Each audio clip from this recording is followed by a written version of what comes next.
এক গ্রামে হারুন নামে এক অলস ব্যক্তি ছিল।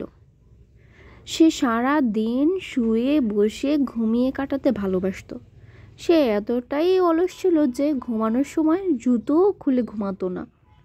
বলি, এইভাবে কি সংসার চলে? হ্যাঁ, আমি একা একা কতদিন কাজ করব এইভাবে? আমি একা তো সংসার সামলাতে পারছি না। বলি, কিছু একটা তো করো। আমাকে বাবু কাজকর্ম করতে বলো না, আমার কাজকর্ম ভালো লাগে না। স্কুলের ফি দিতে না পারায় হারুনের ছেলেকে স্কুল থেকে বের করে দেওয়া হলো। আমি স্কুলে যেতে চাই বাবা, আমি স্কুলে পড়াশোনা করব। সংসারের এই দুরবস্থা তোমার জন্য হয়েছে। সেদিন রাতে হারুন একটুও ঘুমায়নি। সংসারে এরকম দুরবস্থার চিত্র যেন তার চোখেই সারা রাত ভাসল। সে একটু না ঘুমাতে পারল। সারা রাত সে শুধু চিন্তাই করল।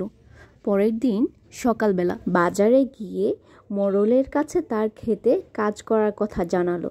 মোড়ল তখন বলল, হারুন, তোমার এই পরিবর্তনে আমি অনেক খুশি হয়েছি। সত্যি বলতে, পরিশ্রম ছাড়া কখনো কোনো সংসার সুখের হতে পারে না। পরের দিন থেকে হারুন প্রতিদিন সকালবেলা ঘুম থেকে উঠে খেতে, খামারে, এমনকি দোকানেও কাজ করে। তার পরিবারের সচ্ছলতা ফিরে এলো। ছেলেও স্কুলে যাওয়া শুরু করলো। সত্যি বলতে, পরিশ্রম ছাড়া কখনোই সফলতা অর্জন করা যায় না। পরিশ্রমই সৌভাগ্যের চাবিকাঠি।